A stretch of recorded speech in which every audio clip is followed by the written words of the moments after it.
Welcome to this module about selling in Amazon EU. Now, for many years, selling to Amazon customers in the EU was almost as easy as selling to customers in the UK. Unfortunately, this has changed as a result of Brexit. The UK is still part of the Amazon EU unified account, but of course, we're no longer a member of the European Union. When selling to the EU, the post-Brexit environment has presented the UK sellers with various challenges in terms of customs procedures, legal registrations, requirement for new service providers, new arrangements for tax and duty, and of course the additional costs that all of this brings. So for many e-commerce sellers, Brexit has sounded the death knell for their EU operations, and many have simply ceased with this area of their business. Now that may sound depressing, but fear not, because all is not lost. For those who do wish to commence with or return to their EU customer base, there are still plenty of options when selling on Amazon. Since Brexit took effect, there has been a general air of confusion about how things work, both on the UK side of the fence and on the EU side. Many sellers have ceased with their EU trading simply because they're unsure about how to proceed. That, however, doesn't mean that there isn't a viable option out there. In this module, we will be focusing on the Amazon selling programs which are available to sellers who wish to serve EU customers.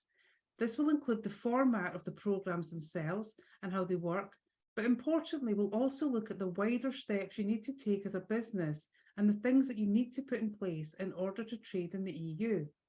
These insights should help with your cost assessments and your decision making about whether selling in the EU can still be a viable option. And if it is viable, then this module should help you to get started. So in the module, we will be revisiting some of the material that we covered in earlier modules.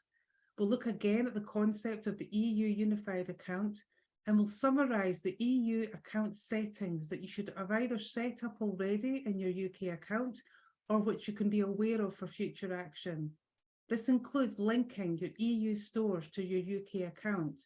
It includes creating new product pages and offers and replicating your UK product pages in the EU. And it also includes enabling your account for receipt and processing of overseas orders. We'll then work through the Amazon EU selling programs, and you'll find that most of them do use the FBA approach, but we'll also look at the seller fulfilled options too. If using Fulfilled by Amazon programs, then it is important that you enable the FBA settings in your account, so we'll make sure we cover that too. Finally, we'll go over some of the administrative requirements that you need to think about when selling into the EU. Now, before we move on, I will say that trading with the EU is fairly complex these days, as you're probably aware. This presentation will introduce you to the high-level considerations that you will face, but we hope to cover much more of the detail in our one-to-ones with you and perhaps some separate expert sessions. Let's return briefly, though, to the concept of the EU unified account. And as you know, registering as an Amazon UK seller automatically links you to the rest of Amazon EU, which includes a growing number of countries, including France, Germany, Italy, Spain, Sweden, Netherlands, Belgium, Poland, and more recently, Turkey. You can use a single interface to manage all of your Amazon EU stores, and you pay a single account subscription fee to cover all of them. You can offer your products across all EU marketplaces or just some of them. And then you have multiple options for how to fulfill your customer orders using either FBA or direct. So when we're looking at essential account settings, during previous modules, we did look at how to enable these settings so that you're ready to offer and dispatch your products to Amazon EU customers. We know that the UK account is automatically linked to the EU, and we touched on some of the methods of creating product listings in the individual EU stores. If you need to return to that module, then you can do so. But we also looked at how to create shipping templates, which include selected international destinations. Although we covered how to register and use the Amazon UK FBA program, we have not yet extended this to the EU. So you'll remember covering this in module 4 about managing your customers and orders. But FBA works the same in the EU stores as it does in the UK. It's just a matter of following the same process together with some additional admin steps, which you'll learn more about. Now, as mentioned in the previous slide, you can use both Fulfilled by Merchant and Fulfilled by Amazon to reach your EU customers. But FBA brings far more opportunity, and so we'll start now with how those FBA programs work. So there are 5 FBA selling programs which enable sellers to reach their EU customers. Now, I will say that on Amazon, it's not always easy to recognize and participate in these programs because there's no single handy page which identifies all of them. Instead, seasoned sellers have come to be aware of them via various channels of information and guidance. We will be dealing with each of them in turn, but the programs that are available to you are FBA Export, Sell My Products Globally, European Fulfillment Network, or EFN, Multi-Country Inventory, or MCI, and the Pan-European Programme, or Pan-EU. Now, before we move into the detail, it's useful to understand the impact that Brexit has had on these EU selling programmes. In other words, what has changed in terms of how things were, as opposed to how things are now? Well, until December 2020, UK e-commerce businesses enjoyed simple and accessible trading with their EU customers. We had free movement of goods, and other than some extra postage, we were able to serve our EU customers just as easily as we did our UK customers. Free movement of goods, coupled with world-class Amazon logistics, opened the door for attractive selling programs within the EU. And as a result, many Amazon UK sellers did expand successfully into Amazon's European sites. Everything changed following Brexit because a new customs border was introduced, and as a result, free movement of goods between the UK and the EU ended. This effectively prevented the 2 most popular EU selling programs on Amazon from continuing, EFN and Pan-EU. Now, it's fair to say that this outcome was met with much dismay amongst Amazon UK sellers who had until then been doing very well in Europe. But now there are some glimmers of hope. EFN has now been reintroduced, albeit as a more expensive model, and the modified access to Pan-Europe has become clearer, meaning that it's easier for sellers to assess its viability with a view to rejoining. Anyway, let's move on and look at a bit more detail of these 5 programs. The first one is called FBA Export, and this program is actually a worldwide program rather than specifically focused on the EU. It allows global Amazon shoppers to view products directly on Amazon UK and to place orders for any seller products that have been enabled for FBA export. Amazon will ship orders to the customer using your UK FBA stock, and they will deal with paperwork on your behalf. Invoices are then issued to you to identify such exports. Now, although this program is available to global customers, it's actually of limited use when it comes to the EU, because most EU customers will shop on their own home marketplace. So in other words, a customer in France is likely to be shopping on Amazon France, rather than wandering into an Amazon UK account. Nonetheless, it is worth enabling your account settings to ensure that FBA Export is available for any overseas customer, EU or otherwise, who do come onto Amazon UK and who find your products. Now, you will find the FBA Export setting under Fulfill by Amazon settings in Account Info. So make sure that they're enabled for worldwide and that you've read the conditions and restrictions before agreeing to the terms. The next one is Sell My Products Globally, and it's another program which can be enabled simply from within your account settings.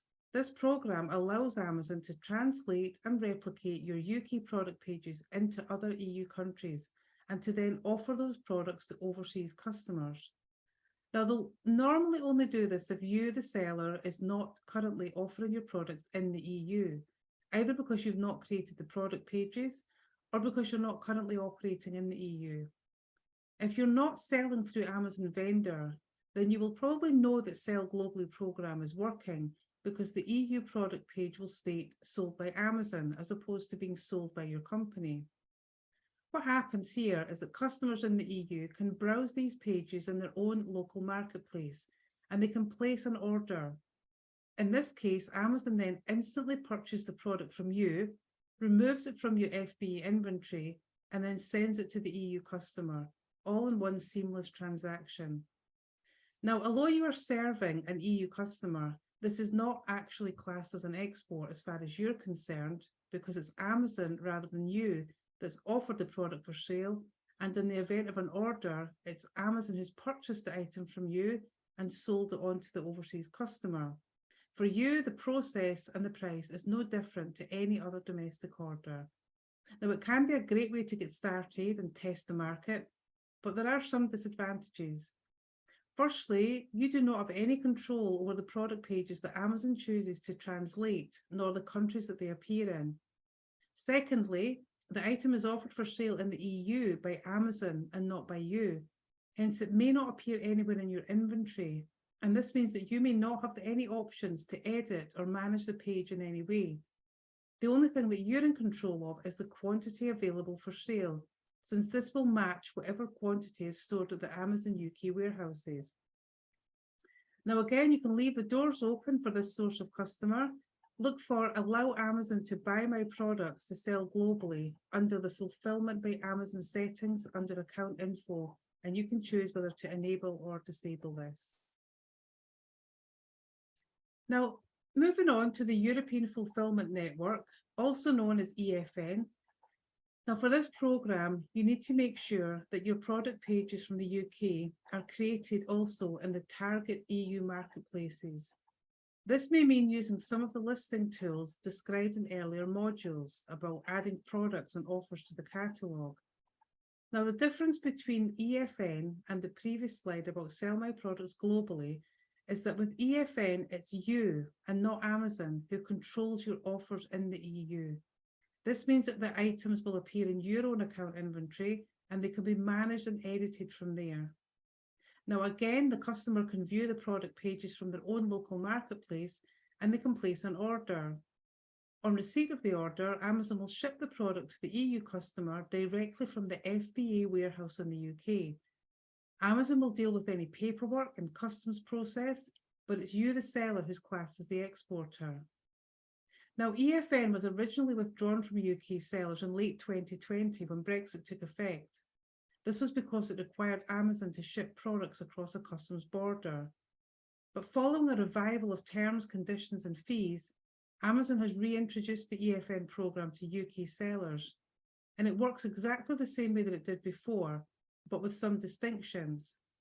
So EFN seller fees are higher than they used to be due to the cross-border charges that Amazon now incurs when shipping from the UK to the EU.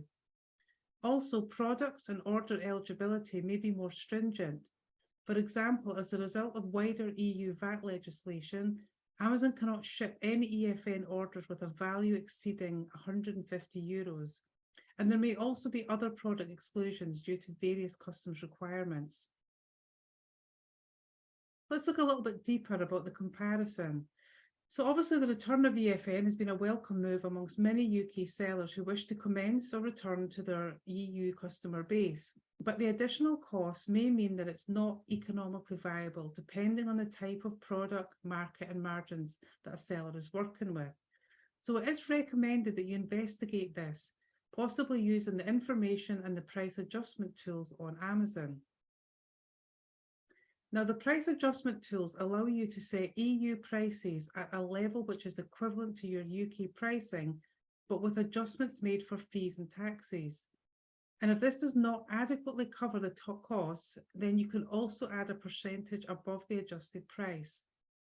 So you can see why sellers who are in a more competitive market might struggle with this extra cost, whilst those selling in niche and brand environments may still be able to charge what they need to in order to make EFN economically viable. In my experience, it's not until you actually start selling with EFN that you truly know whether it works for you. And in the next slide, we're going to look at an actual cost comparison for an EU order and a UK order, both for the same product.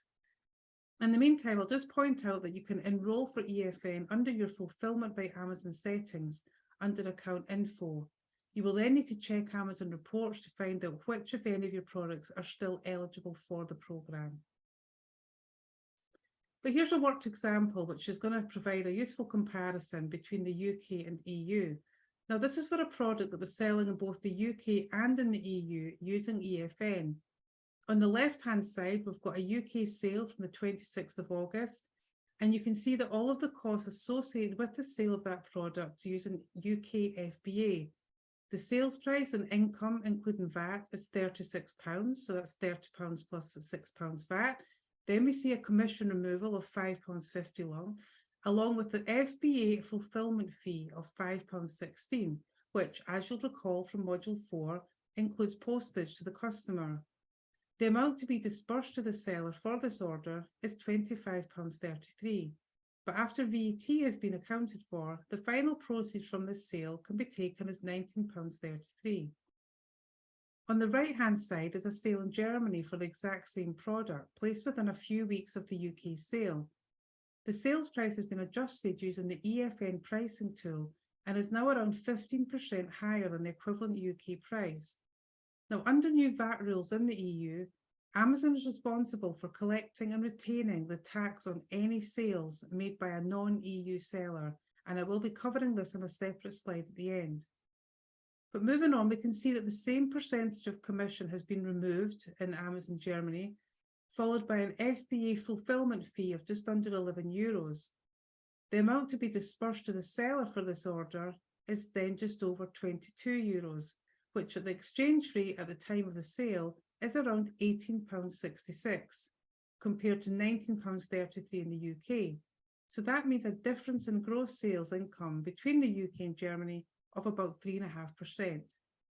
So this comparison is useful because it clearly shows the way that the orders are presented, and it also shows the difference in the FBA fulfillment fee, which is where the additional charge is to be found. The EU FBA fee is over £4 higher than the UK FBA fee, and this is where the question of viability needs to be considered by each seller.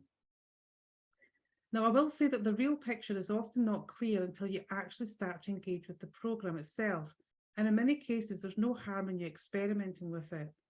By enabling your account, you can then access the Amazon reports, which will advise you which of your products are eligible for the programme. And if you do go ahead, you can then do spot checks on any initial orders and make adjustments as you see fit. From my own experience, it took several weeks and a great many spot checks to finally get things right. But as a result, the EFN programme is now working for me, although it does bring lower margins than in the UK. And I'm also aware that prices may be going up at any time, and so I expect that I will be doing even more price adjustments and more spot checks to make sure that it's still worth doing. Now, EFN may sound complicated, but actually it's simple. Look back to what I've just covered there. You're going to send your products to the FBA warehouses in the UK. You're going to enable your account settings for EFN. You're going to adjust your prices as required, and then you're going to leave Amazon to fulfill your UK and EU orders with some spot checking being carried out on the finances. The next two options are just as straightforward in terms of concept, but they do require more upfront administration and logistics in order to access them and make them work for you. If you are keen to serve your EU customers at a more advanced level, then these last two programs may well be worthwhile. Let's start with Pan-European, which is on the slide here, or Pan-EU for short. This program can be regarded simply as a much bigger version of the FBA network that operates in the UK. In other words, Amazon has FBA warehouses all over the EU, and they're available for you to use. At present, Amazon has FBA warehouses in the UK, France, Germany, Spain, Italy, Poland, and the Czech Republic. Now, prior to Brexit, Pan-European sellers in the UK were only required to send their stock to the UK warehouses, and from there, Amazon distributed their products across the EU. This has now changed, and UK sellers who wish to use Pan-EU are required to send their stock directly to FBA warehouses in the EU countries of their choice. Now, sellers can opt for a minimum of 2 and a maximum of 6 countries in which to register for Pan-EU. This will bring the benefit of prime eligibility in those countries and also lower local fulfillment fees. Now, both of these benefits may end up outweighing the logistical and accounting costs of participating in the programme and sending your stock in bulk to the EU. There's 3 major points, though, to note when considering the pros and cons of Pan-EU. Firstly, products and selling categories must be eligible for cross-border movement, and not everything is. If it's not eligible for cross-border movement within the EU, then participation with pan-EU will be prohibited or limited. Also, even if eligible, all products must be enrolled and they must be active and in stock in each of the selected marketplaces that they're for sale. And finally, sellers must be VAT registered for any EU country in which stock is held, and we'll cover more of this after the next slide. Now remember that the European Fulfillment Network, which we covered on the previous slide, can also operate from any Amazon country in which you have an active store and where you're also holding stock in the FBA warehouses of that country. It works in the same way where other EU customers are being served from a stock that's been stored in a warehouse in one country. If you do use EFN in the EU, you will no doubt find it less expensive than the UK EFN because the additional cross-border customs charge will not apply in the EU. The final programme is called Multi-Country Inventory, or MCI for short, and this is the oldest FBA selling programme operated by Amazon. It used to be the only one. It's intended to be a simple add-on for FBA sellers in the UK who also wish to operate in another EU country. It's sometimes used by sellers who only wish to stock their products and serve customers in an individual EU country, perhaps where they have a good market, for example, Germany or France. Sellers can send their stock directly to that country and benefit again from Prime eligibility in that country, which we know is a top tip for any seller in Amazon, and they'll also benefit from local FBA fees. Finally, you'll recall again from the previous slide that there's various conditions attached to pan-EU, which mean that some products are not eligible for cross-border movement. So in these cases where pan-EU will not apply, it's still fine to store your stock in individual countries, and if doing so, remember that you can also enroll in EFN for that country, even if pan-EU is not available. Finally, you will recall from the previous slide that there are various conditions attached to pan-EU, which means that some products and categories are not eligible for cross-border movement. In these cases, pan-EU will not apply, but MCI will. So it's still fine to store your stock in individual countries. And if doing so, remember that sellers can then enroll in EFN for that country, even if pan-EU is not applicable. So as you've seen, the programmes themselves have a simple objective, and it's to grow your European sales. But there are some complex frameworks to get your heads round. It's appreciated that everything you've just heard about the EU selling programmes may take some time to digest, but that is what your advisors are here for. So do remember to direct your questions to us. As with everything on Amazon, things become clearer once the practical work begins.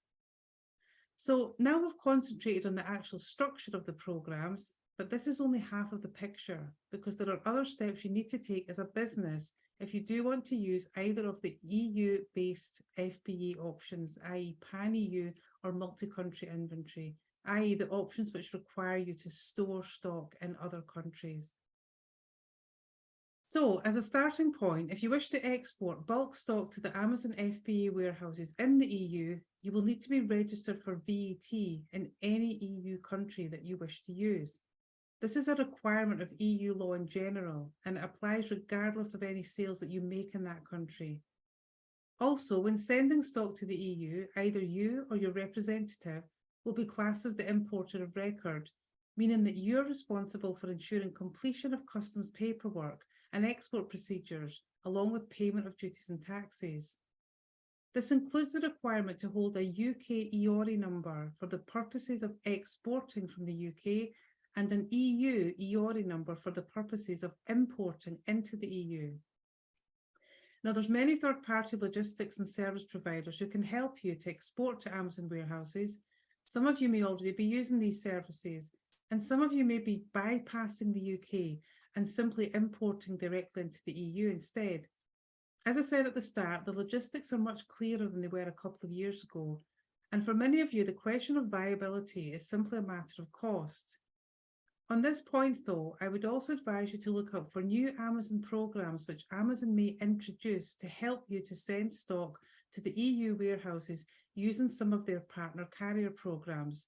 We may see more doors opening to this option shortly. Finally, on this slide, we have to remind you that matters relating to tax, duty, customs, accounting, reporting, all of these export-related topics is definitely a specialist area that requires professional advice from appropriately qualified professions. Finally, on this slide, please note that matters relating to tax, duty, customs, accounting, reporting, and other export-related topics is definitely a specialist area, and it requires professional advice from appropriately qualified persons. So we recommend that you do that. Suffice to say that your advisors here might have useful insight and experience to share with you, but we're not professionally qualified in these areas. And for that reason, we look forward to chatting more with you during one-to-ones and perhaps seeking more specialist input if we need to. These will be offered as separate sessions for anyone who wishes to find out more. Now, moving on to the final topic, which is how to fulfill your own orders directly to your customers in the EU.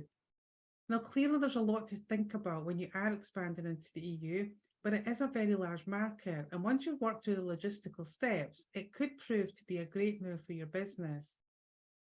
Now, the FBA selling programs do come highly recommended, but some of them take some time.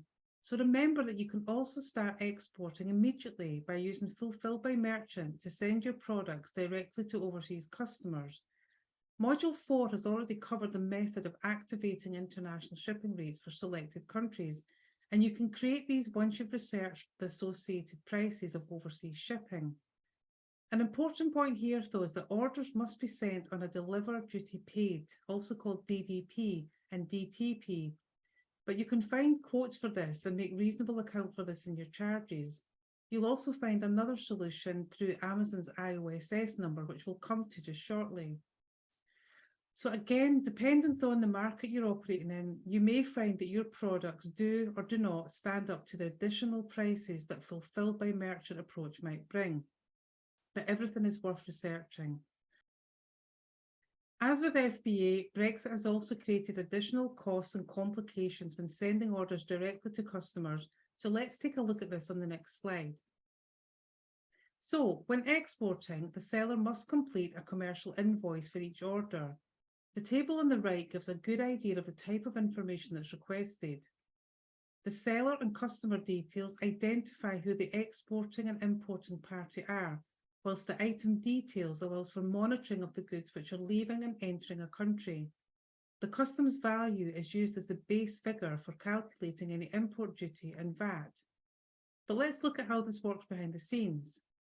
So the total customs value of the consignment is calculated by adding the value of the items plus the cost of any shipping and insurance. Tax authorities will then use this information to calculate any import duty and VAT, which is applicable to the consignment. Import duty will be calculated by multiplying the value of the consignment with the rate of duty, which applies to each item. And this is dictated by the tariff or commodity code and the destination country. All of this information is readily available to you. Import VAT is then calculated by adding the import duty to the total customs value and then applying the respective VAT rates. And again, these rates vary from country to country. Now, in normal circumstances, these charges are passed to the customer, who may be required to pay the charges before collecting their goods. But as mentioned on the previous slide, Amazon requires that all order deliveries are sent to their customers on a duty-paid service. Many sellers choose this option anyway because it makes for a much smoother delivery process and it helps to prevent partial rejection. So Amazon sellers who are sending orders from the UK to the EU need to ensure that they've made arrangements to pay any tax and duty themselves, or they're using Amazon's IOSS number. Let's look at this on the next and final slide. So let's look at the bigger picture, which is that following Brexit, products which are exported to the EU are generally zero rated for UK VAT purposes. This means that a UK seller does not need to pay any VAT to HMRC for those purchases. The EU customer will see and pay for the VAT inclusive price, but the VAT element of that sale must still be accounted for and paid to the relevant EU tax authority. Fortunately, though, there's various options for this, particularly when selling via marketplaces such as Amazon. So the VAT on most Amazon orders can now be collected either by the seller via their own VAT registration in the customer's destination country. We already spoke about the requirements for VAT registration in any EU country that you hold stock in. So if you do hold a VAT registration, then you can use it to collect and pay VAT to the respective tax authority. This is, though, of limited use because if you want to cover all of your EU customers, you would need to be VAT registered in all EU countries that Amazon covers, and that's probably unnecessary. As a second option, sellers can also register for and use their own IOSS registration.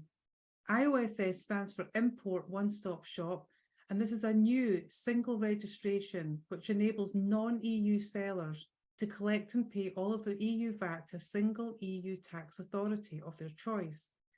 This can only be used, though, for orders with a value not exceeding €150, and often it doesn't relate to B2B sales.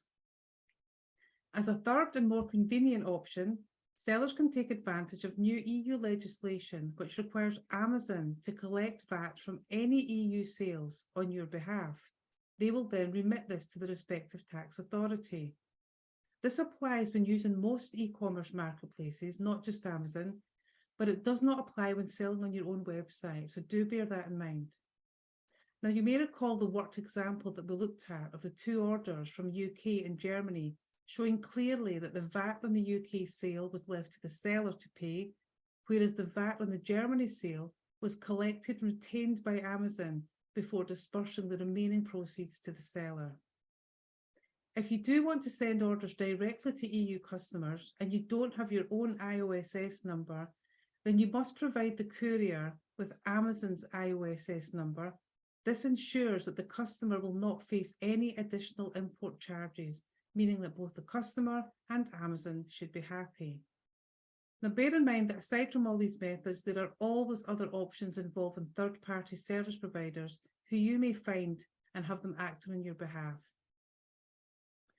Now, even the summary can sound somewhat complex, so please take this slide as an introduction to the concept. It's a snapshot of what we've learned and observed so far.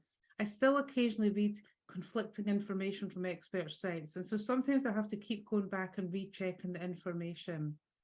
Again, I draw your attention to the final comment on the slide about the recommendation that you also seek professional advice from suitably qualified persons in this area. So folks, that concludes the module on selling in Amazon EU. We've looked at specific EU selling programs offered via the Fulfilled by Amazon service, but we've also looked at how to fulfill orders yourself. We've taken a look at some of the steps that you need to take as a business in order to access the options for EU selling on Amazon. There's lots to digest, but if you did have a market in the EU prior to Brexit, or if you can see a potential market in one or more EU nations, then all of this is worth considering. As always, you can reach out to your advisors though with any questions or feedback.